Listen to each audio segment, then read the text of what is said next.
So the next part we're going to talk about, the next aspect of Notre Dame's offense is the pass game. And obviously Brian and I have talked a lot about the pass game when it comes to Notre Dame, but today we are talking about what we think that pass game is going to look like against Florida State, and then what the pass defense is going to look like against Notre Dame. And so there are the numbers from 2020. Obviously, they haven't played a game yet, so we've got to look towards last year. It is what it is. We will update as we go, no question, as we move through the weeks. But these are the numbers from last year up to this point. Notre Dame, you know, they were an average offense through the air. 58th is their rank for yards per game. But again, Florida State per game, 98th. So bottom third. And Notre Dame was in the middle third, right? So still advantage Notre Dame last year versus Florida State. I would actually go on a limb and say this was actually the worst part of their defense last year. And it may not look like it. You know, they gave up fewer yards per game. Yeah. Part of that is because they were down so often, the team just kind of piled up the run numbers late. I think their secondary last year outside of Asante Samuel was bad. I mean, it was bad. And they lost almost all those guys, right? Like, so these are the guys say that's a good thing, right? Yeah. But they're going to be real young in the secondary. But I think they're going to be better, and that may sound crazy because they did lose the one good player they had last year, Asante Samuel. Number one, Notre Dame worked Asante Samuel pretty good. He didn't play like a second-round pick last year. Javon McKinley whooped him pretty good, and he whooped the other corners pretty good too. Notre Dame didn't throw a ton, but they had some big plays. Ian Book only threw for 201 yards, but he had 2 downfield shots to Javon McKinley. When they needed to throw, they were good. So I would actually argue that when you look at how Florida State had some of their success last year, again, you know, they held Jacksonville State to 244. They held Duke to 148, had 3 picks. Duke was terrible at throwing the football last year. I mean, terrible. Which is just mind-boggling, by the way, that because of who their head coach is, that they wouldn't have better quarterback play. But I mean, Duke was in the 100s in 4 of their last 6 games. It's crazy. The ball. I mean, they threw 19 interceptions last year. They threw at least 1 pick, and all but the only team that didn't pick Duke off last year was Notre Dame. That was it. They threw 5 against Virginia, 2 against BC, 3 against NC State, 3 against Florida State. 11 touchdowns, 19 picks. Duke was really bad at throwing the football last year. I mean, they were at 56.3 completion percentage. In today's era, that's bad. That's really bad. It is. It was good in 1947, like or in the 60s, right? Yes, but not today. Now they're going to be different now, though, Vince. They lost Samuel, but the guys that are stepping in at corner, there's going to be a lot more size at corner this year. You look at guys like Travis Jay, who is 6'2". You look at Jarvis Brownlee, pardon me, who's got some size to him. You know, they're gonna have a bigger roster this year, in my opinion, in the secondary. Jarvis Brownlee's 5'11", 181. That may not sound like a lot bigger, but Asante Samuel was like maybe 5'10", maybe. That's being kind. So I think they're going to be young. And another thing too is they had Akeem Dent trying to play corner last year.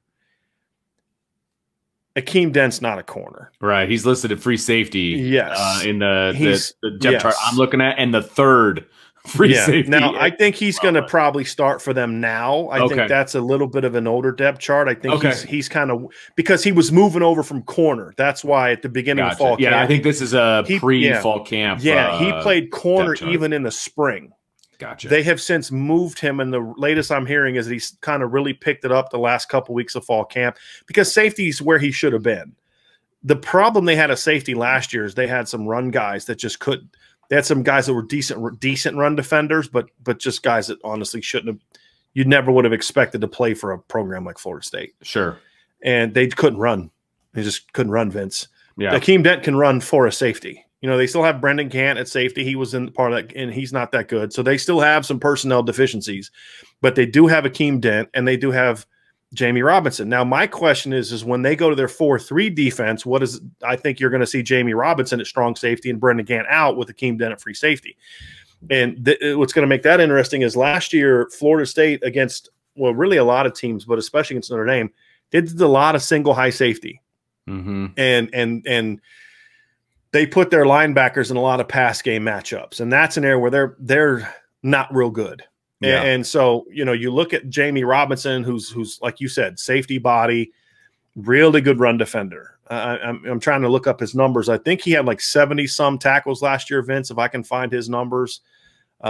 Jamie Robinson. I don't know if you're able to. Let me see if I can pull that up. You'll probably find it quicker than I can. Yeah, but I believe he had like 74 tackles for South Carolina last year. You know, he's not like a big guy. He's not like, you know, Steve Atwater, nothing like that. Right. But he's a guy that's a good hitter. Yeah, he was second on the team last year with 74 tackles. Actually led South Carolina last year in solo tackles with 47. You know, so again, run defender, and he played a lot of strong safety for them. He wasn't off the ball. He wasn't like a rover type. He was he was an alley safety for them. He came from coming downhill. So he can certainly play that when they go 4-3 personnel. Now, if they go 4-2-5 personnel, I think that puts Jamie Robinson in a lot of good run situations, gets him a little bit more speed on the field. But here's the problem: he's not real good in coverage. Right. I mean, and that's probably being kind. When you look at his numbers last year, Vince, he gave up 75% completion rate last year at South Carolina. Wow. That's bad. And it wasn't like 75% like, you know, they didn't throw on him very much. He gave up 39 completions on 52 attempts for 409 yards. That's a lot. Yeah. So on 52 attempts, they completed 75% of their passes against him. Man. So that's not good. And when you are a safety / outside linebacker, whatever they're going to call him, right? In the pass game, he's going to get matched up against whoever's in the slot. Right. He's going to get matched up against potentially a running back, a tight end. None of those matchups I would think would be beneficial towards Florida State. No. And now the other option too, Vince, is okay. They could do more. They could stay more too high, play more quarters, or maybe play some cover 2 because they do have bigger, longer corners. Maybe they don't want to. Last year, they played a lot of cover 1 against Notre Dame, and Notre Dame just threw it over their head. There was one particular play where Braden Lindsey had a step on Asante Samuel. It wasn't a big step, but it was a step, and he just got overthrown by Ian Book. And he was pretty grabby on that play. Well, you're going to see some of that this year as well. If Javon McKinley's running by dudes, Kevin Austin's going to be able to run by dudes. Yeah. Right? Right. And I was high on Javon McKinley, but I never said he was a burner, right? He just was great at body control and positioning and all that kind of stuff. So you look at that and you say, but yeah, their corners are bigger this year, but can they run? Right. So their corners this year probably would have matched up a lot better last year against Notre Dame. But this year against Notre Dame, it's a different Notre Dame team. So that's a bit of a concerning matchup. Their safeties do not cover well. I think getting Akeem Dent at safety improves that particular position. They didn't have any safeties that could cover last year. I think Akeem Dent's going to be a much better cover guy at safety than he was a corner. Okay. Now, Jamie Robinson, I don't see him being a better cover player. I think when you're as old a veteran like he is, you are who you are. Right. Brendan Gant is not going to all of a sudden become a good cover guy. He is what he is. And so I think those are areas where you look at and say, this is an area that makes me would make me real nervous if I was Florida State. And you're talking about being matched up against Michael Mayer and George Takis and Kyron Williams. And then you have to face the slots like Avery Davis and guys like that. Here's the other thing too, Vince. Notre Dame, what part of I thought was a good game plan last year is Florida State's linebackers are bad in coverage. At least they were last year. We'll find out if they've gotten any better. Steven Dix is now a sophomore. He's a year older. He's a decent athlete. Getting Amari Gaynor inside is going to put him in more favorable matchups as a linebacker than he was last year playing basically as a rover. As opposed to getting on more athletic guys. Right. Yeah. So I think that they're going to look faster this year if they go with more of a true 4-2-5 personnel. I think that, to me, I would almost say I would say it would be probably smarter for them against Notre Dame to say we're going to go 4-2-5 personnel and get our safeties real active in the run game. Okay. As opposed to going 4-3 and then being potentially exposed. Their linebackers can't run with Michael Mayer. And so And not many linebackers in this country. Correct. But especially correct. Right. Yeah. So if I'm Florida State, say, hey, look, we're going to make their reworked offensive line force us to not be in this anymore. That's what I would do. Yeah. Because then that helps them in the pass game because they can get a little bit more speed on the field to defend against the pass. Now maybe Jamie Robinson could be matched up against Michael Mayer instead of a linebacker in space. Right. I don't think it's going to help them much, as I pointed out, but at least it gives them a little bit more speed. I think if they put linebackers on the field and Notre Dame's just going to spread them out and just attack them until they stop. But that's the predicament that Florida State is in not because of necessarily who Notre Dame is, because we still don't know how good Notre Dame's pass defense is going to be. It's more of because Florida State has a bunch of guys in the back seven that just weren't good at coverage last year. And it wasn't just the Notre Dame game. I'm watching NC State. I'm watching Miami. I'm watching every game. I'm like, man, these guys cannot cover. You look from their second and third levels between the hashes, just couldn't cover people, and that's problematic. I mean, you're not going to beat a lot of good teams when teams are just able to just pick you apart, on the second and third level when you're throwing the football. And and like I said, it wasn't just Notre Dame, Vince. It was a lot of the people that they played last year. So that's another part of this interesting matchup, Vince, is, are they going to be able to be better there? I mean, because, we talked about the numbers of how the completion percentage for Jamie Robinson. I talked last year, Amari Gaynor was that slot guy, that rover guy.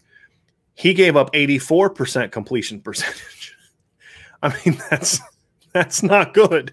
You know what I mean? Oh, my God. So, yeah, I mean, teams threw at their guys. I mean, there's the other safety, Brendan Gant, 64.7% completion percentage. Akeem Dent as a corner last year, 11 of 14. Teams completed 78.6% of the passes against him. Steven Dix, their other linebacker, last year, teams went 15 of 17 against him, 80 for 154 yards. So, again, teams could be super efficient against them last year. Right. We're going to find out if moving guys around is going to help them, if they go with more personnel. But what would be the biggest asset for them, Vince? Rushing the quarterback. See that number right there? That number right there at the bottom? This one down here? Sacks allowed. Florida State with 10 sacks last year in 9 games that was the thing to me, like, this ain't your daddy's Florida State, right? Long gone are the days of just remember, I mean, they, they were harassing Andre Wadsworth. I mean, they just used to have all these great defensive ends. Well, no, Warren Sapp was at Miami. Yeah. But Peter Boulware. Yeah, I remember the one year, like Peter Boulware, and I think it was Raynard Wilson, I think is who it was. Wasn't that the other big defense? I'm trying to look it up now. I think it was Raynard Wilson and Peter Boulware with that big, just great duo that they had. Yeah, let's see here. Well, Derek Brooks was a linebacker. He was an inside guy. Yeah, they had Peter Boulware and Raynard Wilson. They were both first-round picks in 1997. Peter Boulware went 4th. Raynard Wilson went 14th. And then a year later, Andre Wadsworth, who couldn't even start on the team the previous year, is the number 3 overall pick. Yeah. Right. Those days are long gone. Right. From what they've been. Now, they had some 5-star guys the last couple of years, but Josh Sweat, Josh Kando, they just never panned out. Yeah. Well, that's why they hit the transfer portal and brought in these two defensive ends. That's going to make it interesting. Sure. Jermaine Johnson was once the number 1 JUCO player in the country. I think he was on one of those, last chance U's one of those years. He's a 6'5", 260-pound guy. He was the front 4 dominated in the spring game. Dominated.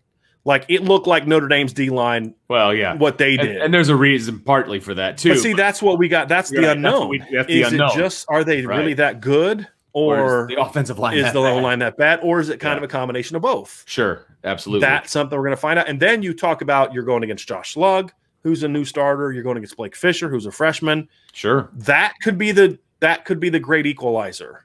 Is that right there? And I think Fabian Lovett's going to give a little – see, they had no interior pass rush last year. I think they're going to have a little bit more of an interior pass rush this year, Vince, in my opinion. And that should help.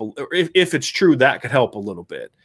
But their edge guys are going to have to be able to get one-on-one pass rushes. We'll bring Derek McClendon off of the bench. They're going to have some guys that can get after the quarterback a little bit, especially Jermaine Johnson. My question is, what does Notre Dame do to counter that? If he's causing problems, do they just chip it back? Do they have to keep a tight end in the game?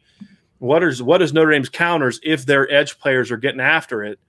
And then can Florida State then find some other answers if Notre Dame's able to account for that? Can they blitz? Because their linebackers were not good blitzers last year either. But again, they were young. Gaynor was a sophomore, and he was like their veteran. Emmett Rice is a veteran, but wasn't the other kid a freshman? Stephen Dix was a freshman last year. Yeah. So Kalen DeLoach was a young guy. I mean, they were super young last year, and they had no offseason, no spring ball. That hurt them too. They've now had all that. They can work a lot of those kinks. So that's what I'm curious to see, Vince, is how much better do they get coverage-wise, and then are they going to be better rushing the quarterback? Because they had a bunch of they just did not have the edge speed last year. Janarius Robinson was a pro. Josh Kando, was a 5-star guy, but he was never the same after his early injuries. They just had no speed off the edge.